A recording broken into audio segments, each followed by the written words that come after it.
Hello everyone! In this lecture, we will explore web bots, their purpose and how they work, and also cover CAPTCHAs and other anti-bot methods that websites can use to combat bot activity. But first, what are web bots? Web bots, also known as robots, spiders, crawlers, or web scrapers, are automated programs that browse the web to perform specific tasks. So the keyword here is automated, meaning that these are programs rather than real humans initiating HTTP requests to a website. There are claims that around half of the activity of the web is caused by bots. So what are these bots doing on the web? There can be various purposes why bots are run. Indexing for search engines is a legitimate goal, as it makes the content provided by a website searchable via search engines like Google. These type of bots are called spiders or crawlers, and we will take a more detailed look at them on the next slide. Then, automated data collection is a very common purpose for bots. So here, a bot would download website content for analysis and data mining. Common uses include price comparison, monitoring for updates and new products, and news aggregation. These type of bots are called web scrapers, and depending on the website's business model, the website may want to block them. For instance, if the content exposed on the website is a product, the owners of the intellectual property may not want other parties to easily download all of it. Then, task automation is an extremely useful purpose, where it can be used to automatically fill out forms without requiring a human to perform tedious, repeated, and time-consuming tasks. Browser automation is also commonly used by web application developers to perform automated functionality tests on the application. We will look at how to implement basic web browsing automation in the upcoming slides. Then, vulnerability scanning is something that can be automated to some extent. There are various tools that are quite effective at discovering cross-site scripting and SQL injection vulnerabilities by injecting different values into request parameters and observing the responses. However, these tools are not foolproof and are unlikely to detect more advanced vulnerabilities. And finally, a very negative aspect of bots is that they can be used to perform distributed denial of service attacks, automate password brute forcing, and spamming attacks. So these are malicious uses of bots that every website would like to protect against. And this is where various bot detection methods and CAPTCHAs come into play. We will discuss these methods in the upcoming slides of this lecture. But first, let's take a look at crawlers. Crawlers are bots designed to visit all pages on the website. The most common crawlers are search engine bots such as Googlebot, Bingbot, Yandexbot, and BaiduBot. However, crawling is also performed by other entities that do not provide search engine services. Well-behaving crawlers are easy to identify, as they will access the robots.txt file on the website and will use a user agent string that identifies the bot. The robots.txt file can be used by websites to provide instructions for crawlers. Here is an example of a robots.txt file. So here it states that GPT-bot is disallowed from crawling the website, while all other bots may crawl everything except the no robots directory. Then a sitemap file can be specified to list the web pages available on the website. Here is the sitemap file from the University of Tartu website. Here, using an XML structure, it is possible to list a web page URL, when it was last updated, how often it changes, and how important it is in relation to other URLs of the site. And this helps crawlers find the URLs that the website wants them to crawl. Now, the thing is that we can only hope that bots will respect the instructions provided in the robots.txt file. Malicious bots will certainly ignore them. Another issue is that robots.txt may lead to information leakage, as this disallow directive can reveal restricted or private areas that the website operator wants to keep hidden from search engines. So this disallow directive can help attackers to locate sensitive content, especially if it is not linked elsewhere on the website. For instance, here is an example from a website with a long list of disallowed directives, including specific files that should not end up in a search engine's database. The correct approach is to place all the content that the site does not want to be crawled in a separate subdirectory and then disallow that specific subdirectory only. This will prevent the leakage of the particular content that the website wants to hide. Another security issue to mention is Googlebot spoofing, which may help bypass restrictions such as paywalls, as it is common for publishers to disclose content to Google for indexing, but require payment before showing it to regular visitors. There may also be other situations where a website may whitelist requests from search engine crawlers. So the trick here is to simply spoof the browser's user agent string by setting it to a value like this. And this, of course, will only work if a website checks the user agent alone. And here, the Googlebot's IP address validation should be performed to prevent such Googlebot spoofing attacks. This can be done either by checking against Google's IP address range or by performing a reverse DNS lookup. Anyhow, so that's about crawlers. Let's take a look now at how to build our own bot for website scraping. We can create a simple yet powerful web scraper using the Python programming language. To build a scraper, we need two things. First, an HTTP client to send requests, and second, an HTML parser to parse the response returned by the server. As an HTTP client, we can use the requests library, which is highly convenient for sending HTTP requests. This is how we can send a GET request. We pass the URL here, and then optionally, we can pass request headers, cookies, and specify the request timeout. Actually, there are many more options that can be specified, such as whether to follow HTTP redirects and other similar settings. To send a POST request, we can use the POST method, passing here a dictionary containing form data, and we can also specify files for file upload if necessary. For automatic cookie management, we can use the session object, which automatically handles cookies for requests made using that session object. Next, we need an HTML parser to parse the response. We can use the BeautifulSoup library to accomplish this in a very powerful manner.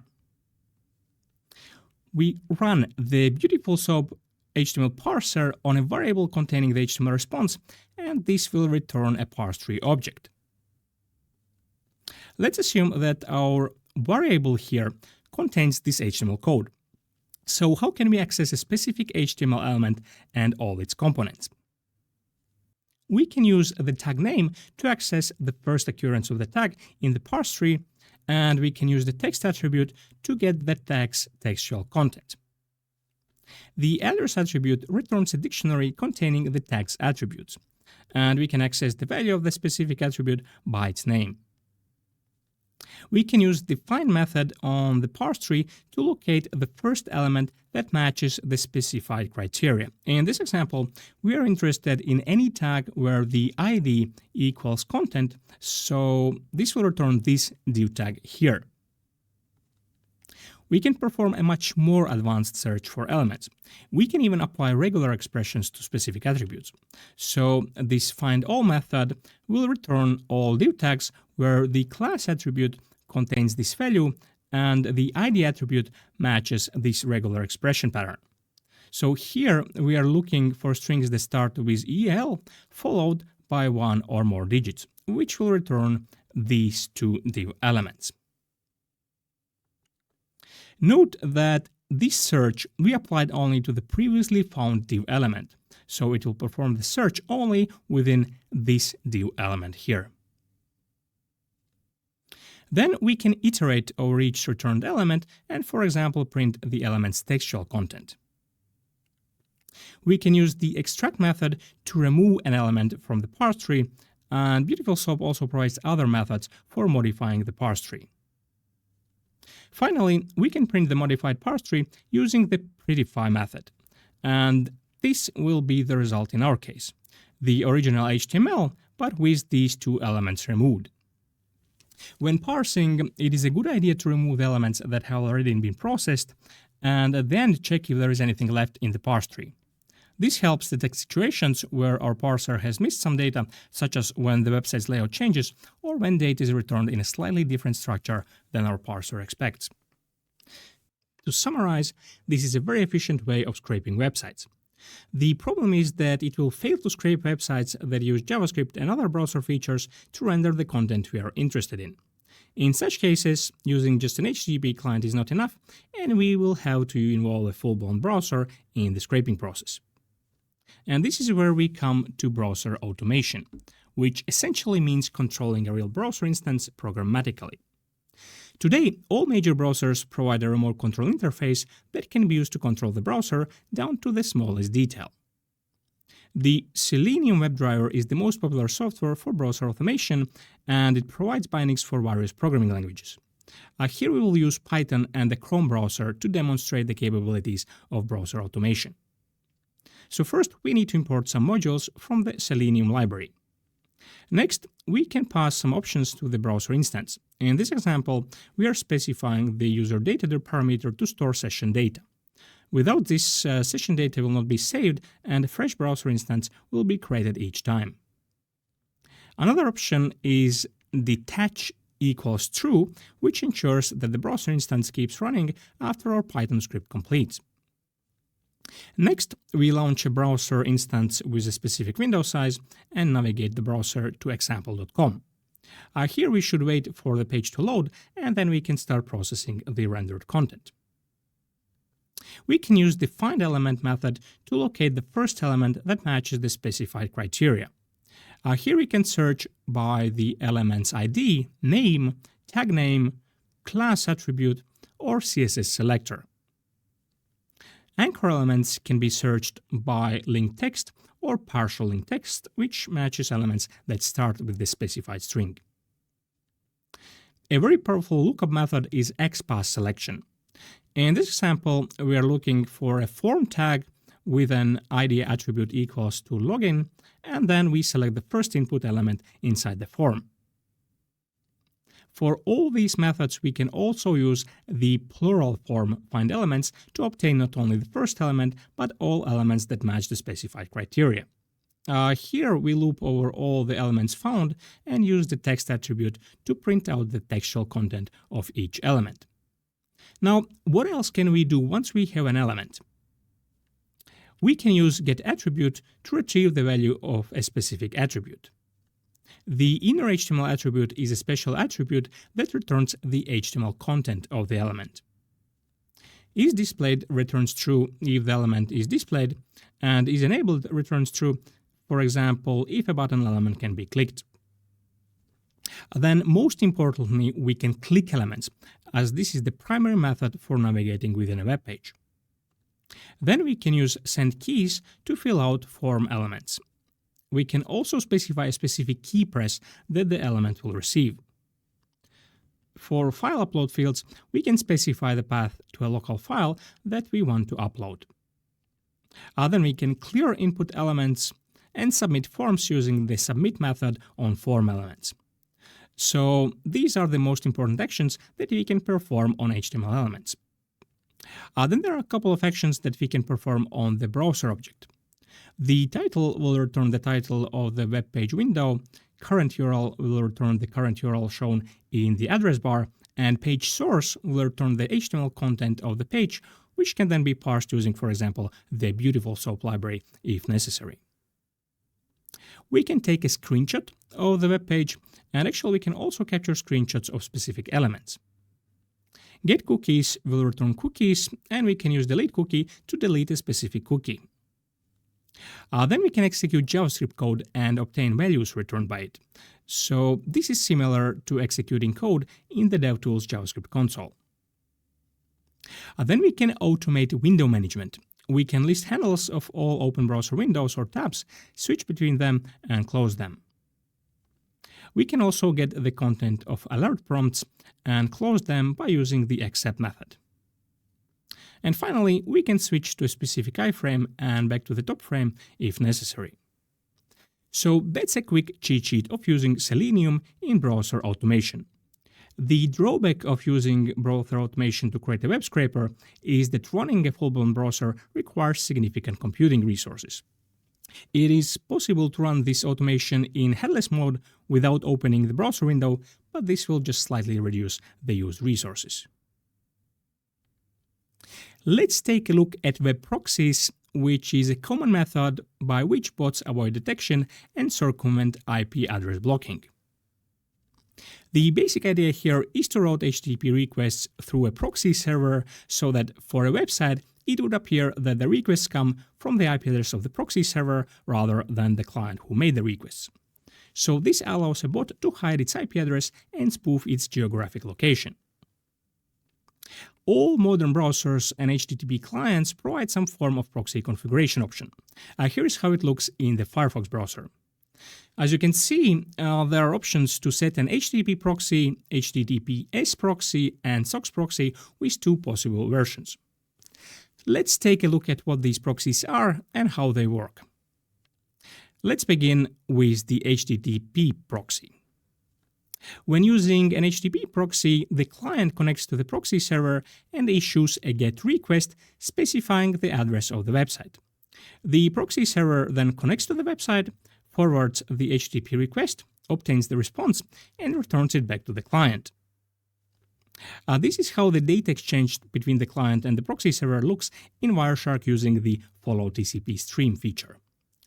The only difference from a standard HTTP request is that here it contains the address of the destination server, as otherwise the proxy server would not know where to forward the request. This is the corresponding communication between the proxy and the destination server. The thing is that the proxy may add its own headers. For example, here it has added the via header, which specifies the software version of the proxy server, and also the x404 header, which contains the original IP of the client making the request. And this header may also contain a list of IP addresses if the request is passed through multiple proxies. So the proxy server may leak the client's IP address through the x404 header or similar headers, in which case the proxy would not hide the client's IP address. Proxy servers that do not disclose the client's IP address are called anonymous proxy servers. But in general, the level of anonymity provided by proxies is limited, as the proxy server knows and logs the client's IP address, and also the internet service provider of the proxy server sees where the connections come from.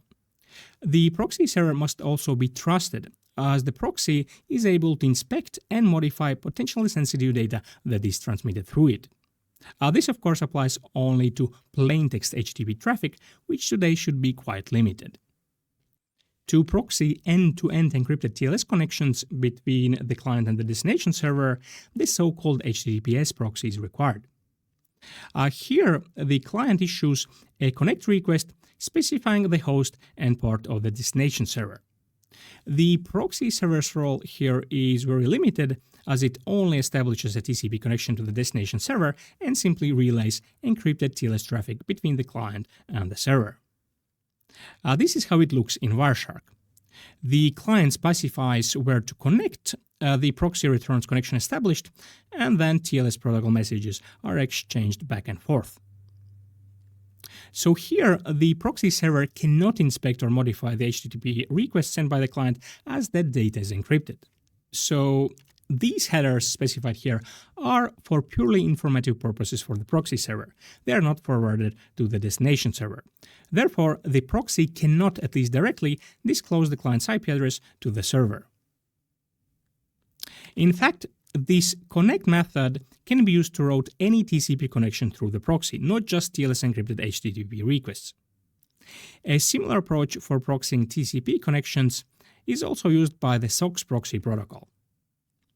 Here you can see some unencrypted HTTP traffic being routed through a SOCKS proxy. We can see that here the client and proxy exchange some SOCKS protocol handshake messages and then follow the data transmitted over the established connection.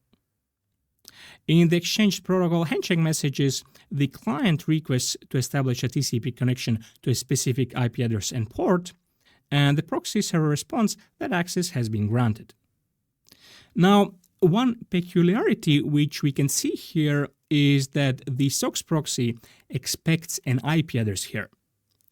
This means that DNS resolution must be performed by the client. And this introduces DNS leaks, as DNS requests will not be transmitted through the proxy. For instance, here is a DNS leak test site which shows that even though I'm browsing the internet using a German IP address, DNS requests to resolve hostnames are coming from these Estonian IP addresses, which appear to be the university's DNS resolvers. So this is a popular de-anonymization method, and it works by a website redirecting each client to a unique subdomain and then observing the IP address that connects to the website's DNS server to resolve that unique domain name. To solve this problem, the SOX4 protocol has the SOX4A protocol extension, which allows the client to specify a destination domain name instead of an IP address. But this must be enabled here in the proxy configuration settings. Then there is the SOX5 proxy, which extends the SOX protocol with additional features. The most notable of these is that it adds support for several authentication methods that a client can use to authenticate to the proxy. Note that HTTP proxies also support authentication using the so-called basic authentication scheme, but we will cover it in the next lecture. What might be useful to know is that a SOX proxy server has been built into SSH. So after running this command, SSH will start a SOX proxy server on localhost port 8888, which will route the traffic through the SSH server at example.com. So this provides a convenient way to securely tunnel network traffic through an encrypted SSH connection. Also, if a program we want to use does not implement a proxy support, we can use the Soxify wrapper tool to redirect any TCP connection made by the program through a SOX proxy. And this works by intercepting network-related system calls made by the program and routing them through the proxy. But alright, where could a botmaster obtain proxies for routing the bot traffic? While there are companies that sell access to proxy servers hosted in different countries, there are also public lists of free proxies available for use to anyone. However, such proxies are usually slow and unreliable, and since these lists are public, websites may block connections from them. Much more stealthy are so-called residential proxies, where requests are routed through physical devices such as mobiles and computers of real end users. For instance, here is a service that claims to have 58,000 proxies in Estonia, and interesting that the price is calculated per gigabyte of data transmitted.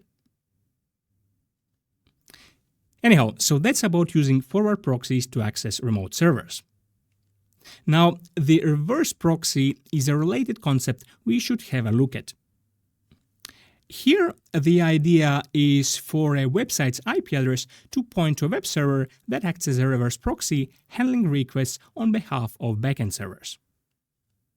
So, this reverse proxy receives HTTP requests, terminates the secure TLS connection, and then forwards the unencrypted HTTP requests to web servers in local network that host the particular web application.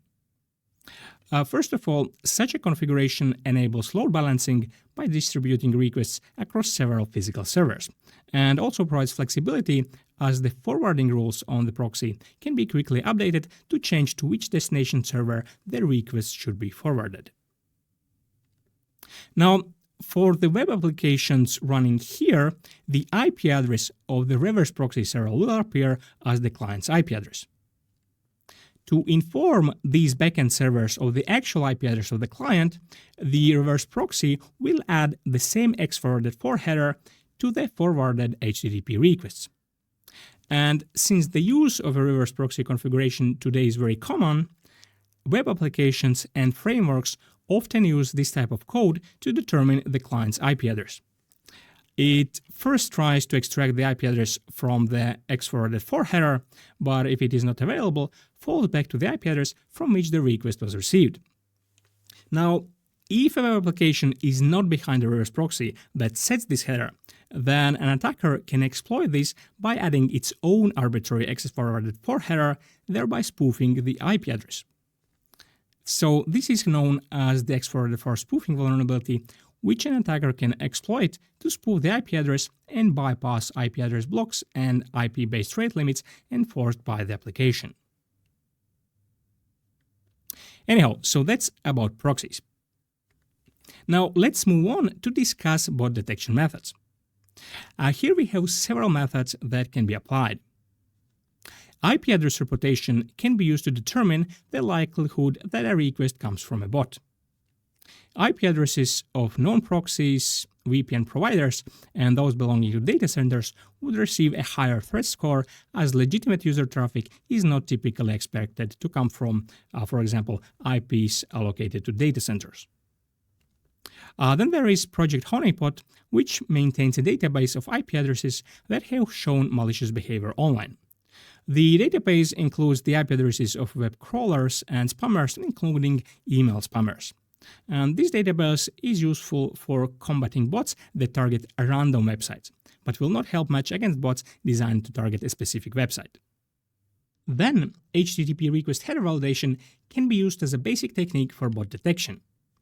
The user agent field of naive bots may reveal that the request is not coming from a browser. But even if a bot spoofs a known browser, it may still be detected due to missing header fields that are sent by the real browser. Too many requests in a short time frame would be a strong indicator of automated bot activity. Therefore, it may be a good practice to limit the number of transactions a single user or IP address can make within a given period of time.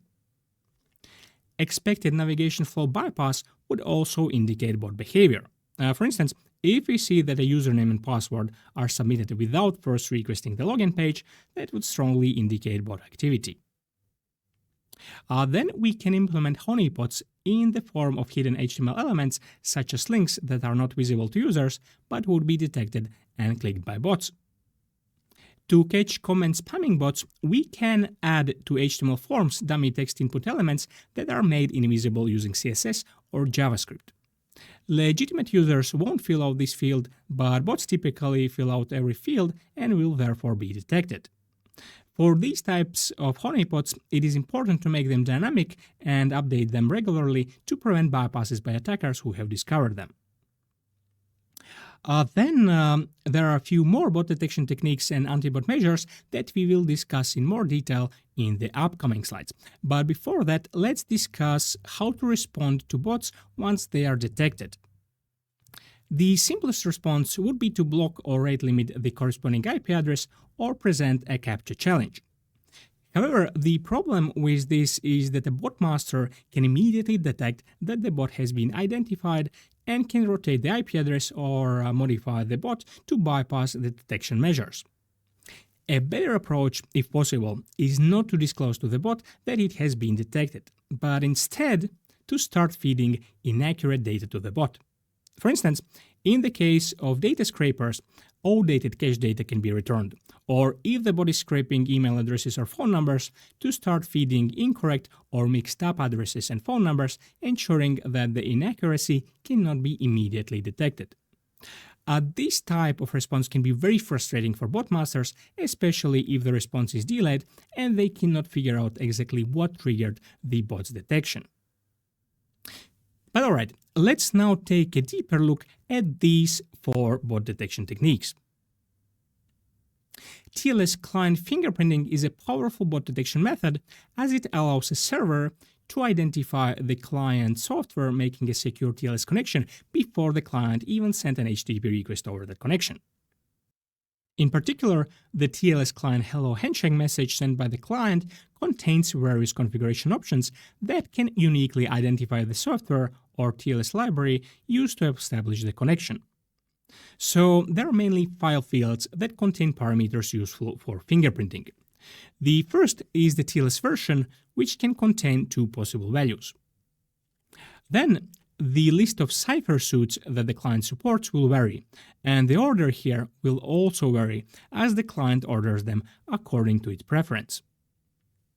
Then there is a list of TLS extensions supported by the client, and among the extensions, the supported elliptic curve groups and curve point formats will contain additional configuration preferences that vary between TLS implementations. So these are the TLS parameters that typically differ between operating systems, browsers, browser versions, and TLS libraries used by HTTP clients. Here, the so-called GA3 fingerprint format is commonly used, which essentially consists of an MD5 hash calculated over these 5 fields. Here's an example of the string representation of the values in these 5 fields and the corresponding MD5 hash value. So this first number is the decimal representation of the TLS version identifier. These are identifiers of the offered cipher suits. These are extension identifiers, supported curves, and curve formats. And this is the 32-character fingerprint calculated using MD5. We use a hash here because it is shorter and easier to work with. Here are some real fingerprints of actual software. As you can see, different browser versions will have different fingerprints. HTTP clients can be identified, and even requests made by malware can be uniquely identified by their TLS fingerprint. Here are some statistics about the TLS libraries used by bots. This list was obtained by applying TLS fingerprinting to bots crawling honeypot websites. We can see that the Go TLS library appears to be the most popular among bots. Today, TLS fingerprinting is a well-known method, and bot masters are taking measures to evade it. The thing is that most TLS libraries or HTTP clients do not expose methods to configure low-level details of TLS. Some libraries may allow configuring TLS cipher suits, but provide no control over TLS extensions. In such cases, fingerprint randomization is the best achievable solution. Here's an example of how to specify the list of ciphers for Python's SSL library. The idea here is to randomize the list of supported ciphers and their order to generate a unique TLS fingerprint that is not found in any database. This helps when a website uses a blacklist to block bots with known fingerprints. However, it will not help if a website allows connections from known browsers only. In such cases, we would need to apply fingerprint spoofing to make our fingerprint match the fingerprint of the latest version of a real browser. For example, here we can use a Python library that allows sending HTTP requests impersonating the TLS handshake of a specific version of the Chrome browser. Today, TLS fingerprinting spoofing alone may not be sufficient, as HTTP2 protocol fingerprinting is also commonly used to detect bots. HTTP2 protocol is supported by all major browsers and will be used to send HTTP requests if supported by server. When HTTP2 is used, HTTP requests are sent in rather complex binary encoded header and data frames.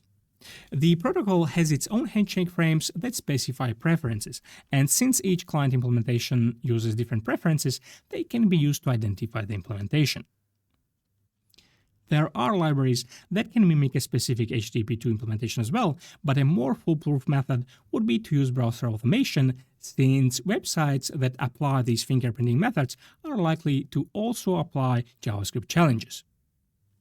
So the next bot detection technique involves requiring a potential bot to solve a JavaScript challenge.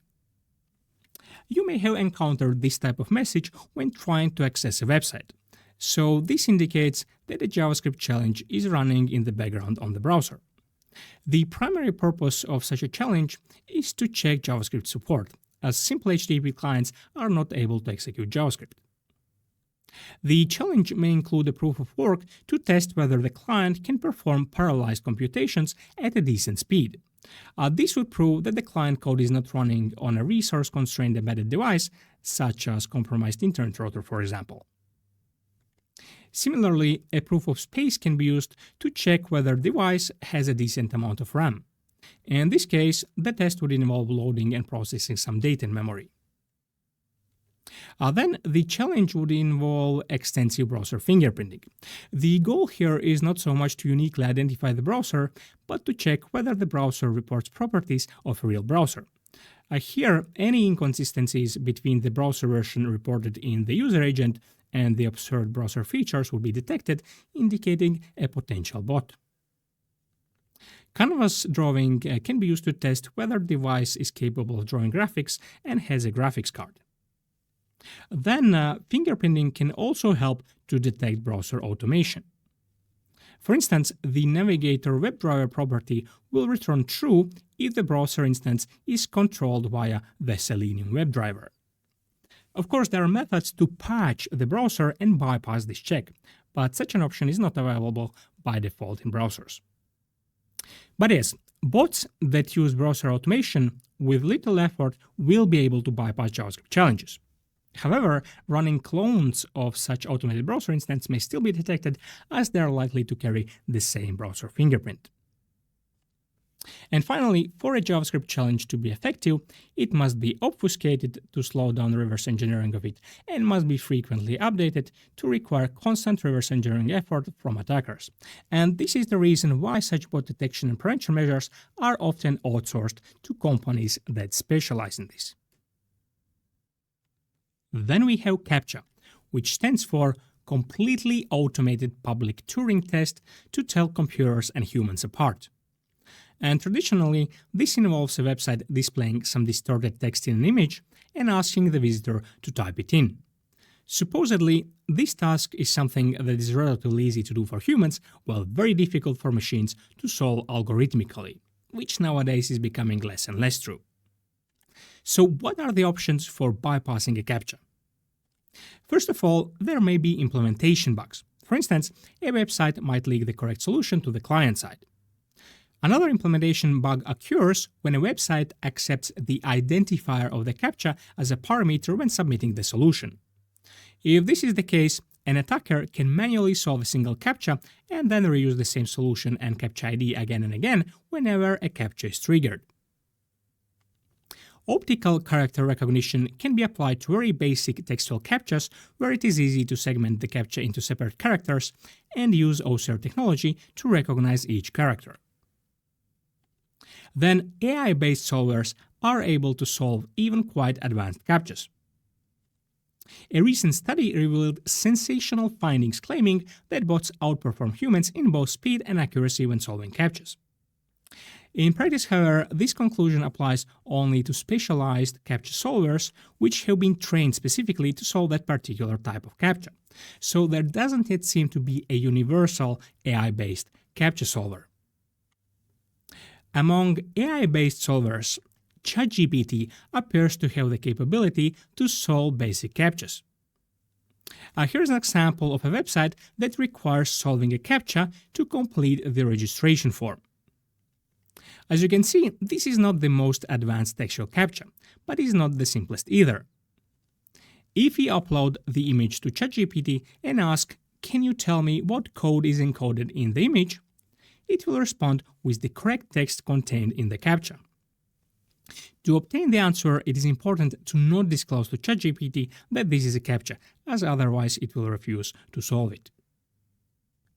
Anyhow, CAPTCHA Human Solver Services is also a popular solution for bypassing CAPTCHAs. Here's an example of one such service which charges $1 to $2 for solving 1,000 CAPTCHAs, and it provides an API that can be used to upload the CAPTCHA image and get back the solution within a couple of seconds. And here's what it looks like from the perspective of the humans that are working behind these services. As you can see, this is not so much a CAPTCHA bypass, but rather the outsourcing of the task to real humans who solve it in exchange for a small fee. The takeaway here is that CAPTCHA is effective only if the data it protects is worth to the attacker significantly less than 1 cent per CAPTCHA. Then, the CAPTCHA relay attack is an ingenious method that extends the idea of human-based CAPTCHA solving, with the main difference that the CAPTCHA is not relayed to humans who are paid to solve CAPTCHAs, but rather to unsuspecting visitors of the attacker's website. So if an attacker has a popular website with many visitors, the attacker can request visitors to solve a CAPTCHA, which is actually relayed from a target website. In this way, the attacker can use the website visitors as unpaid CAPTCHA solving labor without them being aware of that. As you see, there are several options for bypassing CAPTCHAs. Because of this, and because asking humans to solve CAPTCHAs is a hindrance that creates a usability issue, many websites today are moving away from traditional CAPTCHAs by relying on non-interactive JavaScript challenges or on CAPTCHAs that only require the user to click a checkbox. These CAPTCHAs usually involve some form of user behavior analysis. So, user behavior analysis can be applied to determine whether it is a human that interacts with a website. First of all, a website can analyze mouse movements, clicks, and scrolling. For example, if links are clicked without any mouse movement, that would likely be a quite strong indicator that the website is browsed by a bot, right? In JavaScript, we can use the mouseMove event handler to track mouse movements. So, whenever the mouse moves, even if just by a single pixel, this code will log the x and y coordinates of the mouse along with a precise timestamp relative to when the page was loaded. And here's how the output would look. This data can then be sent to the website's backend for analysis. Other mouse and touchpad events can also be analyzed in a similar way. Keyboard events can also be analyzed to determine whether they match a human pattern, as a minimum, whether typing is not too fast. In JavaScript, we can use the keyDown event handler to log the precise time when a key is pressed. And this is how the output would look. Now, what is interesting to note is that via JavaScript, we can obtain not only the character produced by the key pressed, but also identify the specific key that was pressed on the keyboard. This can be used to determine whether a user enters digits using the text pad or the numpad. What also might be unexpected is that the website can determine whether caps locks is active on the user's keyboard. So JavaScript can be used to capture a lot of details about the keyboard state. In addition, using the keyUp event, a website can measure for how long a key was pressed, and this timing should show significant variance when the text is typed by humans.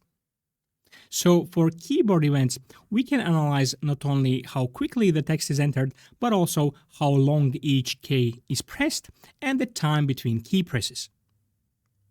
In fact, the data collected using these techniques can be used not only to identify bots, but also to uniquely identify humans, as there is significant amount of research suggesting that even relatively trivial interactions produce mouse movement and typing patterns that are highly user-specific and identifying. So by applying rather basic machine learning techniques to this data, it should be possible to distinguish between different users that are interacting with the website. This is called user biometrics, and this technique can be very useful for human fraud detection. Now, from the attacker's perspective, it is possible to build a more advanced bot that spoofs these behavioral patterns by recording human interactions once and then replaying them each time the specific task is performed. However, the bot would need to introduce some random variants to the recorded interactions, otherwise the backend would be able to detect that a static pattern is being used repeatedly. But anyhow, as you see, with enough effort, all these bot detection measures can be bypassed. However, the goal here is to increase the cost for an attacker.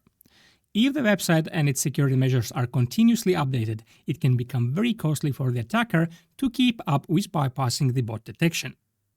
Usually, we would not develop and maintain our own solution, but would outsource this task to third-party providers who specialize in this field. Now, by looking at these techniques, you should realize that the same techniques can also be applied by a website to spy on us while we are interacting with the website. There are so-called session replay scripts that are provided by various companies offering site analytics. This works by these scripts recording mouse movements and keyboard events, as well as the entire DOM of the web page. The result is that this allows the website owner to watch a recording of the visitor's session, as if looking over their shoulder, which is quite creepy, right? The benefit is that website owners can gain a better understanding of how their visitors interact with the website's user interface. For example, to generate heat maps of the mouse positions where visitors click on the page, analyze how users fill out forms, how much time it takes, and whether there are any fields that are difficult to complete, causing users to leave the form unsubmitted. Also, to generate heat maps showing visitors' scrolling patterns, and so on. Now, what is often overlooked is in this context is that people commonly move their mouse along the text while reading it. If that's the case, then session replay can reveal which parts of the text a visitor has read and how much time the visitor spent contemplating a particular sentence or word. As you can see, this gets pretty creepy, and maybe we should train ourselves to avoid moving the mouse along the text while reading it. One way to counter this would be for the browser to limit the precision of JavaScript-based time measurements, as the Tor browser does that by clamping the precision to 100 milliseconds. Unfortunately, this still provides websites with enough precision to track users' mouse movements. In fact, it is possible to track mouse movements only using CSS, without relying on any JavaScript. The idea here is to create a grid of HTML elements that use CSS hover selectors to request a new background image when the mouse moves over a specific box on the grid. By fetching the background image, this server learns the time and position of the mouse, which is pretty smart, right? Anyhow, to summarize, the key takeaway here is that user behavior analysis can be used not only to detect bots, but also as an additional powerful fingerprinting vector for tracking and spying on users. But with this we end the lecture. Thank you for watching.